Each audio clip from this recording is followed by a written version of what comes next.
This is a study routine you must follow if you want to achieve English fluency fast. Stay with me until the end because I know this lesson is going to be short and sweet. If you don't know me very well, I am Teacher Prix, and I want to help you talk to anyone, anywhere, anytime in English. So make sure to subscribe because there's always a different kind of English lesson to help you become more fluent. But here we go, the study routine you must follow. I'm going to give you really important insights and steps you must follow. Okay, so stay with me until the end because I'll give you examples and I prepared a few extra things. So I know you're gonna like it. But the first thing you need to think about is, why do I talk so much about the way you study? About organization, about process? Because a routine can either elevate your level, make you go very fast, or it can break you. It can break your motivation. It can break your belief. It can make you stop believing you can achieve fluency. It can make you believe you cannot improve. So if you want to be fluent fast, you need the right tools and a clear direction. Because if you don't know where you're going, if you don't know where to go, what to do, this will consume your energy and your motivation down the road. It's important to notice that, okay? Now, first and foremost, to stay motivated, which is not something that is going to happen every day, okay? You're not going to feel excited and full of beans every morning, every day. No, but to keep going on the journey, the first thing you need to consider in your plan is the subject, an interesting theme. You can turn any video, any blog post, any podcast episode, any piece of news, any material into a conversation subject. That's basically that. That's golden, guys. Any subject, any material you have available right now, even this video, could become a conversation subject about planning, about organization. But that's something we're going to leave for later on, okay? So every time you sit down to study, let's say today's Monday. Today's not Monday, but let's say it is. Every time you start studying, you need to think about this. Okay, what is an interesting theme I can focus on? And this is not related to grammar. Oh, I'm going to study present perfect this week. Oh, I'm going to study regular and irregular verbs. No, it's a conversation subject. And I picked a very nice example for you guys. An example that I used to work with a student of mine. Another thing, especially if you're watching this video, it means you are at a B1, B2, even C1 level, depending on the person watching. And a common mistake that I have identified in these three levels is connected to word formation. You learn a word, but you don't know how to use that word. And oftentimes when you're talking or when you're writing, you use many types of words incorrectly. The most common confusion is between noun and verb. I use a noun thinking it is a verb. I use a verb thinking it is a noun. I use an adjective thinking it is an adverb. I use an adverb thinking it is an adjective. And these mistakes, they can block your communication skills. It can make you sound more basic than you actually are, okay? So my recommendation is, in every time you sit down to study, every week, you decide the frequency. I do give recommendations of 3 to 5 times a week. But whenever you sit down to study, in your study routine, you should include learning the types of words. Okay, so I learned this expression, I learned this verb, I learned this word. How do I use it? That's word formation. What type of word is this? What variations? What are the most popular variations?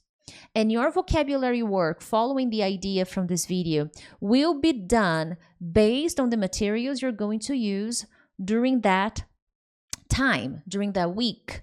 So ideally, you're going to pick a different subject every week, a different theme every week. And every week, your vocabulary work will change. And I will give you more examples as we continue with this lesson. So stay with me until the end. Another very important point that must be included in your study routine is the speaking part. And here, let's cut to the chase. Let's be very objective. 5 to 10 questions. And you're going to answer these questions all in one day if you want, but you can divide and conquer. You can choose 2 questions to answer today, 2 questions to answer tomorrow. Let's say you study 3 times a week. So you're going to divide and conquer. You're going to answer questions based on the theme during those 3 days. So based on the conversation, you will create those questions. Priscilla, I don't know how to create these questions and I will make mistakes in terms of grammar. I get it. I completely get it. With my students, I create the questions for them. But you can use ChatGPT or any other AI to create the questions for you based on a conversation subject. You will need to improve the communication and the prompt you give to ChatGPT so it actually gives you something interesting, but it can be done. Okay, and you can use good old-fashioned Google. Type the subject and ask for conversation questions. I do this all the time to get inspiration and ideas. And before I continue, if you're enjoying this lesson, I'm going to ask you for one thing. Subscribe or maybe share this video with a friend if you're already subscribed. But let's continue. Listening practice. Okay, so let's rewind a little. You picked a theme. Based on that theme, you're going to do speaking. You're going to think of 5 to 10 questions. And there's vocabulary work to be done, but I wasn't very clear on how you do the vocabulary work. I wasn't very clear intentionally because your vocabulary work will be a result of your listening practice and reading practice, because both your reading and your listening practice will focus on the theme that you picked for the week. The conversation theme, and I will give you a very good example, okay? So you need to have keep in mind that I'm not going to get into details of the listening sequence you must follow. I have a course for that, my listening mastery course. You can find the link in the description of this video where I teach the 5 best practices that will elevate your listening comprehension. But in a nutshell, you do need a listening sequence to boost your comprehension, okay? So keep in mind that whenever I am teaching these videos about studying, how to improve your study routine, the way you study, the way you combine activities, I'm always thinking about listening with the purpose of improving your comprehension. So if your goal is to improve your comprehension, not just entertainment, then you need a proper sequence. And the easiest way for me to give you a sequence is this. Each time you listen, by the time you finish, you need to be able to give me as many details as possible. And you could be thinking, oh, but that's easy. No, it's not. Many students misunderstand this suggestion and think that if they are able to explain the main idea, they understood. And that is general comprehension. So you watch a video about birds. If you tell me, oh, Priscilla, the video talks about birds and gives examples of birds. Yeah, sure, but what are the examples? What are what is the nitty-gritty? Okay, what are these specifics? That's a full comprehension work. And there are strategies you must follow when doing that. But I'll cover that in another video, and if you're interested, check the description of this video. But a listening practice must be included and always connected to the theme. And it'll get clearer, okay? Your reading practice will also come and should also be connected, okay? I give this exercise to my students, and one student said, Priscilla, I found something to read, but it was not completely like 100% exactly like the listening. And then I reassured her and I told her, hey, that's natural. You're not going to find, not always, but you're not going to find something that is exactly like the listening idea. But they have to be in the same category. They have to be similar somehow. And I even teach my students how to do that kind of search. So that is ideal, but they will complement. They will revolve around the subject, but they will complement one another and bring different nuances, okay, to the subject that you picked for the week. And all your vocabulary work will revolve around these guys. What you learn in the reading, what you learn in the listening. That's where you will analyze the type of word. Oh, this word I'm learning. Oh, is this a verb? Excellent. How can I use this verb? How can I create one example with this word that I have just learned in the reading material or in the video that I listened? That's the kind of routine you should follow on a regular basis, okay? And including writing practice, because, okay, I go back to the vocabulary example. I learned a new verb, I learned a new expression. I should use some writing to create the examples, okay? And here I go even a step further, which is to pick a writing, an essay idea, and you can use ChatGPT to give you ideas of what to write about, of things to write about. But let's say your subject is different kinds of birds. You really want to learn like different kinds of birds in my region. I don't know. It's just an idea. I'm just brainstorming here. I want you to think of a writing idea and write 100 to 150 words. That's on a weekly basis. And while you're doing this writing task, you should include the words you learned in the listening practice, in the reading practice, include them in the writing practice. And when you're doing the speaking practice, answering the 5 to 10 questions, you can also go back to the vocabulary that you learned. Oh, I learned this really cool expression in the listening activity I did. Wonderful. Can you use that? Can you use that to answer a question about yourself? That is the ideal study routine.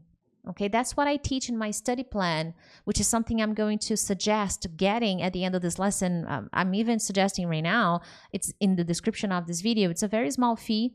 And I organize these thoughts, how to come up with this plan, how to follow this plan, and build a solid, efficient routine that will make you fluent faster. Okay, and this writing exercise is really, really helpful. And if you can't come up, if you can't create, if you can't think of ideas of what to write based on the subject, let's say you want to talk about the future of technology in schools. That's nice. The future of technology in schools, in traditional schools. Then, Priscilla, I don't know what to write about. Then you can type this to ChatGPT and ask it to give you writing essay subject ideas for you to write about. And that's beautiful. You can even pick the questions you created, and instead of speaking, you can answer them and practice this exercise, 100 to 150 words. My goal here is not to make you write correctly. My goal here is to exercise your memory, to exercise your critical thinking, because many times you slow down when you're talking to people because you never practice analyzing information, improving your ability to analyze something and share your opinion, share if you agree, if you disagree, share examples, organizing your ideas. And when you're writing, you prepare yourself for that. You expand your horizons and your ability to express yourself in a second language. That's my entire goal. Now, what is my example here? I talked with a student, a private student of mine, and we worked on the subject of flying cars. And I picked a video, like a short piece of news, I think from BBC or CBS, something like that. And based on this task, we worked on all the activities that I am talking to you guys about. So we worked on listening comprehension. I prepared the questions, I prepared the activities. We worked on vocabulary, word formation, because based on the words that were present in the listening material, I showed variations of important words. And then this student is supposed to create examples with the words that I showed him. Sentence creation, this student is going to create examples connected to his life. Speaking practice, I prepared a discussion about the subject of flying cars and the future of traffic in the world. He's going to do a writing practice. I picked an essay subject and I gave it to him. And I also shared an article for him to read connected to the subject of flying cars and the future of society. So I came up with all of that. That's the theme. Now, are you supposed to finish this in one day? No, you're going to divide and conquer. That's what makes you fluent faster, believe it or not. So the idea here is, for the next 7 to 10 days, I'm going to dive into the subject and really work on every angle: speaking, writing, vocabulary, listening, grammar, There's even grammar work we can do here, but that's not my main focus right now. My focus is to show you what one theme can do for you if you persist. So what should you do in the next 21 days? Test this.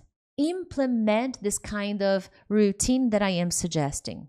Search for interesting subjects. Implement the recommendations and ideas that I am sharing in this video. And if you need if you need a little more, I know my study plan will help you with that. So take a look at the link below in the description of this video. And as a bonus, if you're watching this video until now, okay, if you purchase the ebook, my study plan from this video, send me an email and I'll give you as a present the lesson about the flying cars, okay? But it has to be from this video. So if you're watching until the end and you're going to purchase my study plan, send me an email, and in a couple of days later on, I will send you. Okay, so after 7 to 9 days, I will send you the full lesson of the flying cars so that you can study as well. Other than that, share this video with a friend, but I'll see you in the next one. Bye.